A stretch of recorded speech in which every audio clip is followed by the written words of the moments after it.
하고 떠날 때에 우리 쓸 것을 배에 실었더라. 아멘.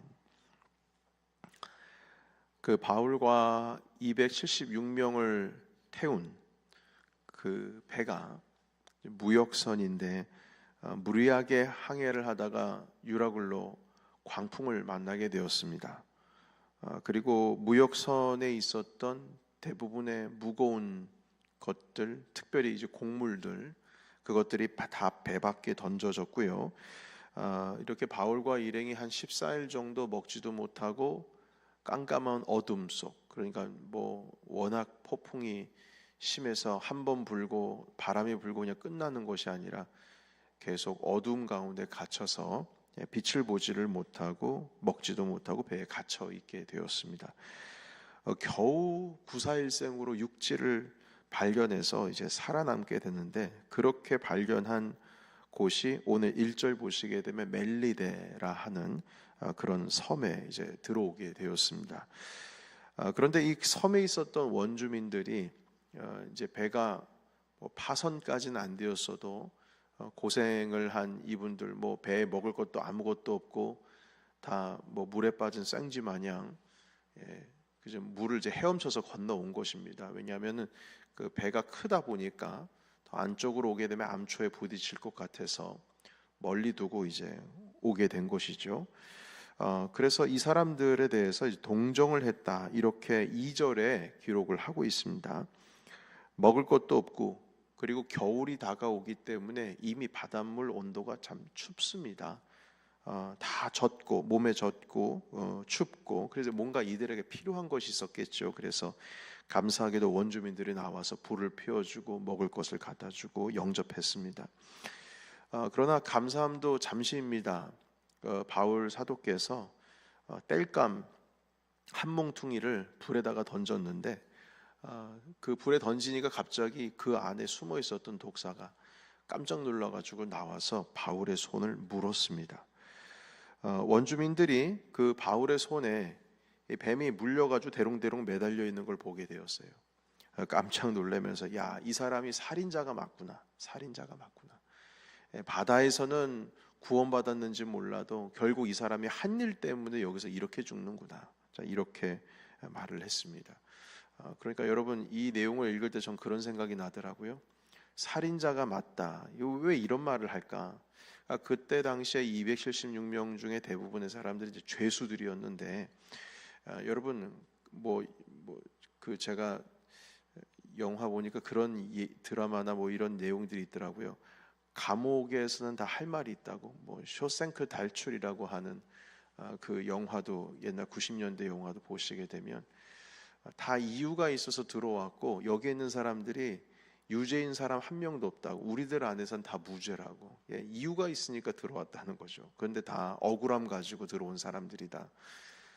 그러니까 그 감옥에 들어갈 만한 그 죄수들이 그 배에 타서 자기들은 뭐 깨끗하다 뭐하다 해서 있지 않습니까? 바울 사도께서도 지금 황제께 재판을 받기 위해서 로마로 향하고 있는 것이니까 무죄 판결하기 위해서인 것이죠.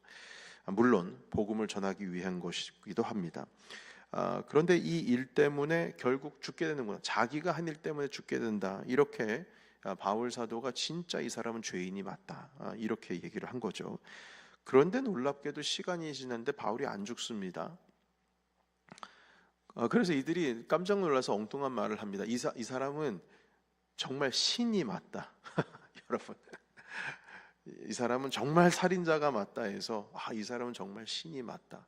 어제 이렇게 하루 아침도 아니죠. 그냥 갑자기 뭐 몇 시간 두고 아니고 몇 분 뒤에 이제 고백이 절로 나오는 것입니다. 이 섬에서 가장 높은 사람이 있었습니다. 보블리오라고 하는 사람인데, 이 사람이 이제 추장입니다. 그 사람의 이제 집이 지금 이 바울을 영접한 그 자리랑 이제 가장 가까운 곳에 있습니다. 그래서 이 보블리오라고 하는 사람이 바울과 일행을 자기 집으로 영접을 했습니다. 당연히 영접할 만하죠. 왜냐하면 그 신이잖아요. 신이잖아요.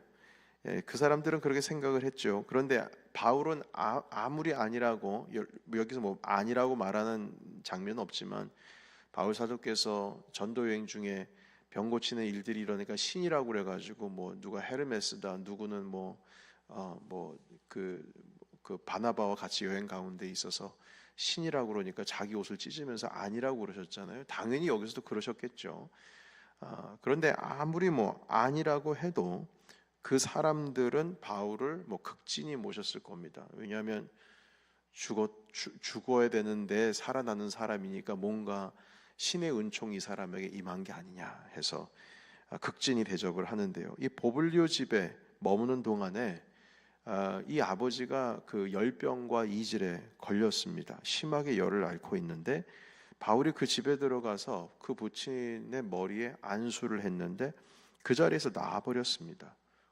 그러니까 더 큰 일들이 계속 일어나는 겁니다. 여러분 그 내용을 한번 보실까요? 여러분 보시게 되면 7절, 6절에서부터 8절까지 읽겠습니다. 자, 시작. 그들은 그가 붙든지 혹은 갑자기 쓰러져 죽을 줄로 기다렸다가 오래 기다려도 그에게 아무 이상이 없음을 보고 돌이켜 생각하여 말하되 그를 신이라 하더라. 이 섬에서 가장 높은 사람 보블리오라 하는 이가 그 근처에 토지가 있는지라 그가 우리를 영접하여 사흘이나 친절히 머물게 하더니 버블리오의 부친이 열병과 이질에 걸려 누워 있거늘 바울이 들어가서 기도하고 그에게 안수하여 낫게 하매. 아멘. 안수하여 낫게 하매. 바울이 기도하니까 나으니까 이제 바울은 더 특별한 사람이 된 겁니다. 신이라고 불려졌던 사람, 처음엔 살인자부터 시작해서 아니라고 해도 분명 하나님의 은총이 이 사람에게 임한 건 확실하다. 그런데 이 사람이 자기 가장 그 마을에서의 가장 높은 사람 추장의 아버지의 열병을 또 낫게 해줬고, 그리고 더합니다. 여러분 그 다음 절에 보시게 되면 그 섬에 있는 많은 사람들의 질병까지도 다 고쳐줘요. 여러분 보십니다. 9절 보시면 제가 읽겠습니다. 이러므로 섬 가운데 다른 병든 사람들이 와서 고침을 받고, 그랬습니다. 고침을 받고. 덕분에 이 섬을 떠나서 다시 이제 로마로 항해를 시작할 때에 많은 식량을 얻을 수가 있었습니다.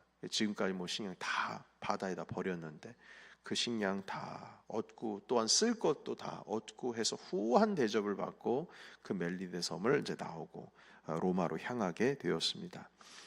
자, 여러분 이 멜리데 섬에서 바울이 복음을 전했다라는 말이 없습니다. 이때 누가도 있었고 아리스다고도 있었는데 그들이 예수님을 믿었다. 그 배에 있었던 176명이 한 명도 죽지 않았습니다. 하나님께서 바울에게 나타나셔서 너는 그대로 갈 거다. 그리고 여기 있는 사람 안 죽는다. 그 말씀을 이제 우리가 어제나 그제 우리 성경 말씀 읽어보신 분들은 아시겠지만 말씀 그대로 한 명도 죽지 않고 다 살아났어요. 그러니까 이 죄수들이 봤지 않습니까? 손에 독사 물린 거, 병 고침 받은 거, 또 한두 명이 아니라 거기에 있는 섬에 있었던 각종 병든 사람들이 고침 받은 것. 그러면 이 죄수들이 하나님이 살아계시는구나. 그들이 복음을 받아들였다는 말, 이런 말 한마디도 없습니다. 정말 이들이 복음을 받아들이지 않았을까요? 저는 그렇게 생각하지 않습니다. 분명히 받아들였을 겁니다. 저는 이 구절을 보면서 사도 누가께서 지금 뭘 말씀하려고 하시는가 좀 곰곰이 좀 생각을 해봤습니다. 바울에게 도대체 이 멜리데 섬에 있어서 남은 것은 무엇인가, 얻은 것은 무엇인가, 어떤 유익이 있었는가. 물론 로마로 가는 길 다 살아남아서 갈 수 있었다라고 하는 이런 사실 하나를 건졌지만 그래도 이 로마로 가기 위해서 이렇게 섬을 만나고 여기서 머물게 하셨고 이것도 특별한 건데 그 섬에서 가장 높은 자리에 있는 사람의 아버지도 고쳐주고 그 외에 많은 사람도 고쳐줬다면 하나님께서 뭔가 의도하신 게 있지 않을까, 이 마을에서 이런 생각을 해봤습니다. 만약 이들이 복음을 받아들였다면 그 복음을 받아들였다라고 하는 것에 대해서 좀 기록을 남겨야 되는 게 아닌가, 그게 정말 큰 이유가 되지 않을까? 이런 생각도 해봤어요. 그런데 그런 소식은 여기 기록이 되어 있지를 않습니다. 그러면 도대체 하나님께서 어떤 의도가 있으셔서 이 멜리데 섬에 들어오게 하셨고, 가장 높은 자리에 있는 이 추장의 아버지도 고쳐주시고 그 섬에 있었던 많은 사람들을 고쳐주셨을까? 보통 복음이 전파되는 곳에는 병든 자가 낫게 하는 역사까지도 함께 주님께서 종합 세트로 보통 말씀하시니까요. 자, 그런데 제가 이 말씀을 읽고 나서 묵상하는 가운데 내린 결론은 무엇이냐면, 뭐 복음을 받아들였다 말았다, 뭐 하나님의 살아계심을 알았다 말았다, 뭐 이런 어떤 의미들을, 어떤 그곳에 있었던 어떤 의미를 어떤 막 일부러 막 찾으려고 하기보다는 그 사실 자체 하나만으로도 충분히 우리에게 주님께서 가르쳐 주시는 바가 있다. 이런 마음을 가졌습니다. 그대로 그냥 받아들이는 게 좋지 않겠느냐. 그 있는 그대로 받아들이는 게 무엇이냐면, 뭐 그들이 믿든 안 믿든, 추장의 아버지가 믿든 안 믿든, 거기에서 각종 병 나은 사람이 믿든 안 믿든, 276명이라는 죄수들이 하나님을 믿든 안 믿든, 거기 율리우라고 하는 백부장과 선장이 주님을 믿든 안 믿든, 사실 하나는 무엇이냐면 하나님의 은혜가 바울을 통해서 지금 바울과 함께하고 있는 모든 사람들에게 흘러가고 있다는 사실입니다. 예, 그것 하나만은 우리가 부인할 수가 없겠죠. 여러분, 그거면 바울 사도께서 해야 할 사역은 충분히 한 겁니다. 바울 사도가 가지고 있었던 복음을 당연히 전하셨겠죠. 그분께서 복음 전하기 위해서 지금까지 목숨을 걸고 내달리셨으니까요. 그러나 그들이 믿든 안 믿든, 그 마을 전체가 변화가 있든 없든, 바울 사도께서 지금 행하고 있는 모든 일들이 단 한 가지 의미가 있습니다. 그것은 무엇이냐면, 하나님의 은혜를 받은 사람이 그 은혜를 흘려보내고 있다는 사실이에요. 여러분, 주님의 사람은 흘려보내는 사람입니다. 사람들이 그걸 인정하든 안 인정하든, 믿든 안 믿든, 받든 받지 않든, 주님께로 돌아오든 말든 바울은 흘려보내고 있습니다. 여러분, 예수님도 제자들을 전도하러 둘씩 짝을 져서 보내실 때에 먼저 그 마을에 들어가거나 집에 들어가면 가장 먼저 너희들이 해야 할 일이 있다. 그것은 평안의 축복을 빌라, 이렇게 말씀하셨어요. 일단 들어가서 복음을 받아들이든 받지 않든 빌어주라는 거예요. 축복을 빌고, 그리고 만약 그들이 거부한다, 너희들을 맞아주지 않고 영접하지를 않는다, 너희들을 거부한다, 그러면 그냥 나오면 되는 거다 말씀하세요. 대신 발에 먼지를 털고 나오라.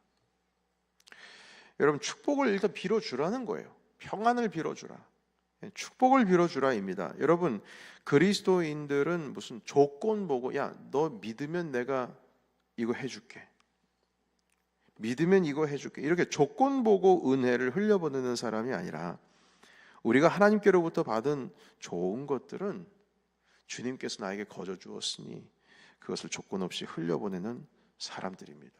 많은 사람들이 우리와 함께 있으면 그들이 주님을 영접하든 말든, 믿든 믿지 않든, 그들은 우리 믿는 자들로부터 좋은 것을 얻어야 합니다. 그것이 그리스도인의 영향력입니다. 하나님께서도 은혜를 베푸실 때에 그 십자가의 은혜라고 하는 것이 뭐 어떤 사람한테는 임하고 어떤 사람한테는 임하지 않고 그러지 않았습니다. 햇빛을 주님께서 온 만물에 허락하듯이 가뭄 가운데 비가 내리면 모든 사람들이 그 비를 얻을 수 있듯이, 주님께서는 가리지 않고 모든 자들에게 은총을 베푸신다는 겁니다.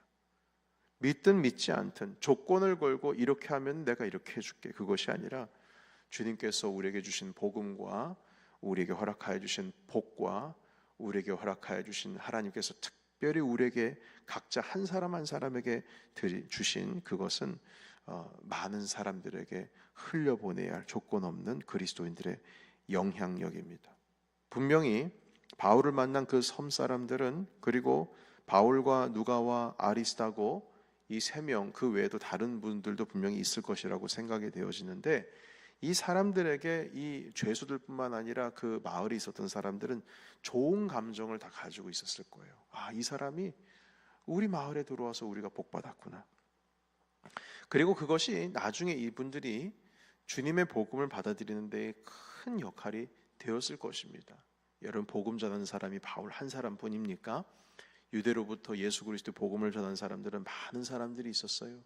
그 이후에도 브리스길라와 아굴라를 비롯해서 디모데라든지 아니면 아볼로라든지 이런 사람들은 성경에 바울과 연관이 되어 있는 사람이지만 아닌 사람들도 그렇게 많았습니다.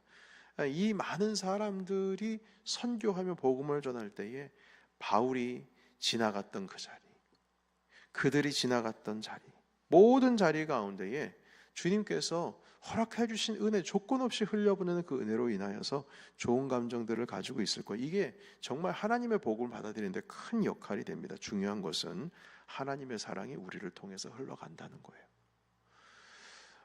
그런데 우리가 지금 이민사회에서 미국에서 살고 있어서 사실 여기에서는 누가 예수를 믿는지 안 믿는지 그런 거 모르고 그냥 한마디로 익명으로 파묻혀서 그렇게 살아가고 있습니다만, 한국 사회에서는 사실 그 이슈가 있습니다.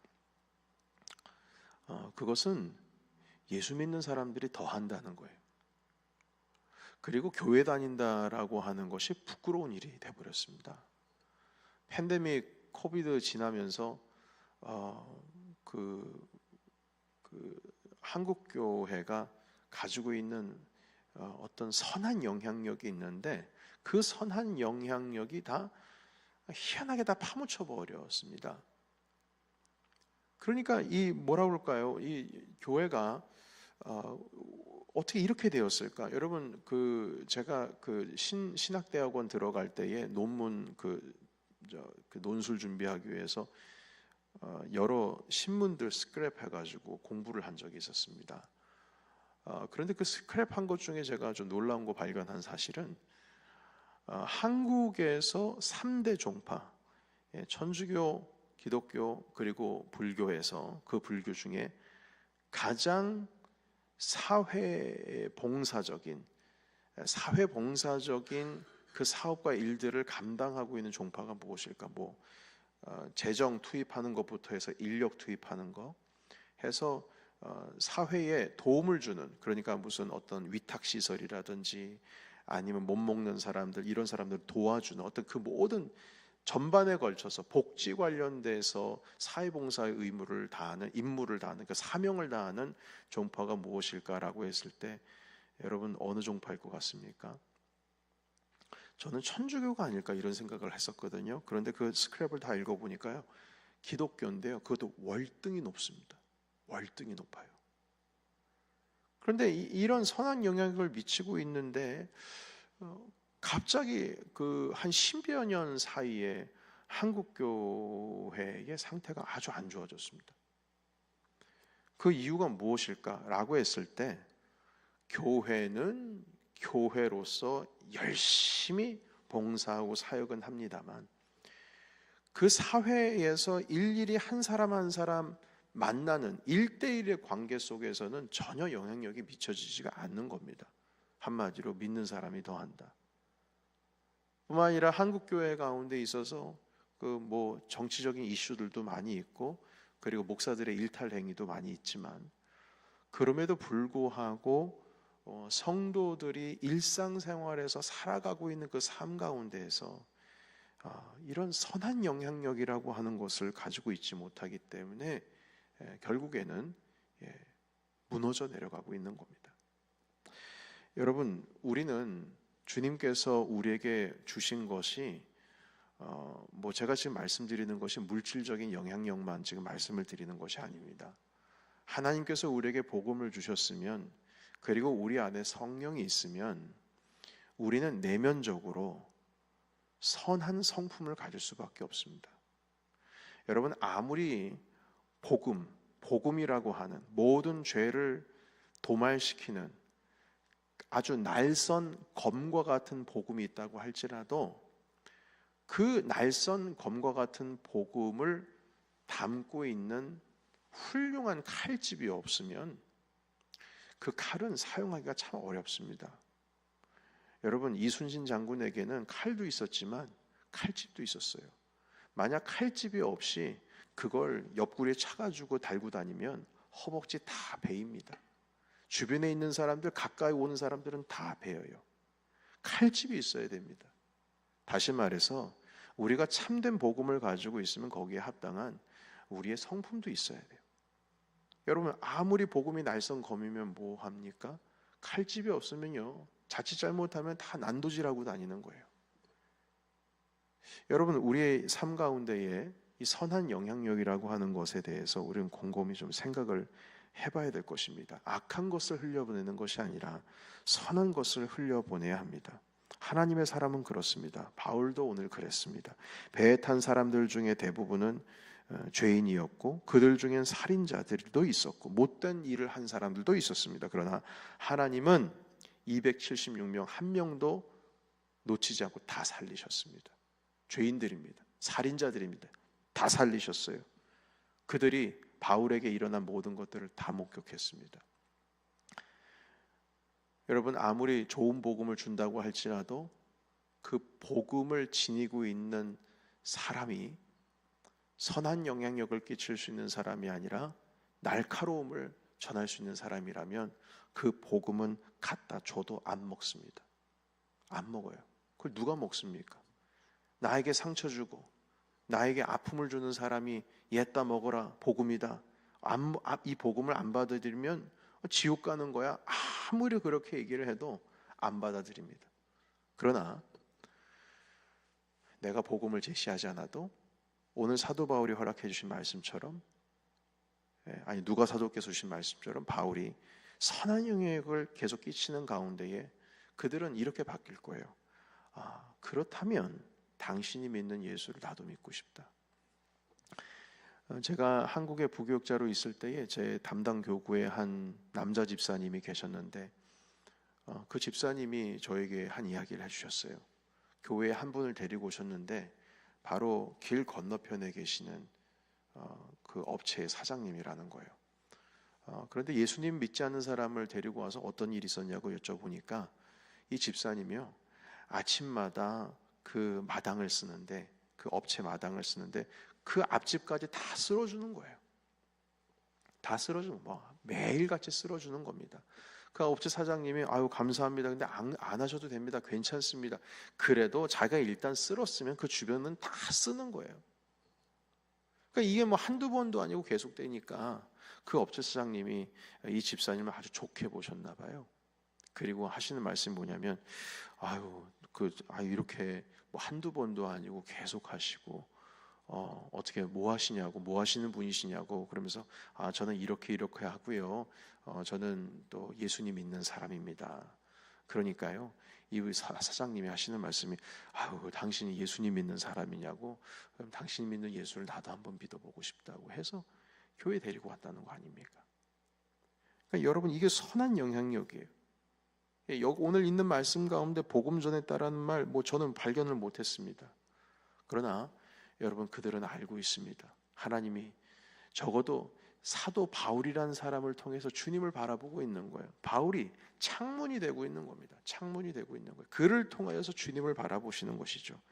그렇게 하나님은 당신 자신을 바울을 통해서 그들에게 나타나셨습니다. 여러분, 오늘 이 말씀을 통하여서 여러분들의 삶을 통해 하나님 아버지의 복음을 담은 그 좋은 여러분들의 성품뿐만 아니라 여러분들이 하나님께로 받았던 특별한 축복, 그것이 뭐 물질이든 성품이든 아니면 영향력이든 리더십이든 아니면 그것이 어떤 달란트든 어떻든지 간에 그것으로 인하여서 많은 사람들에게 흘려보내요. 그들이 여러분들을 통해서 우리 하나님을 만나게 되는 선한 영향력이 있으시기를 주 예수님의 이름으로 축원합니다.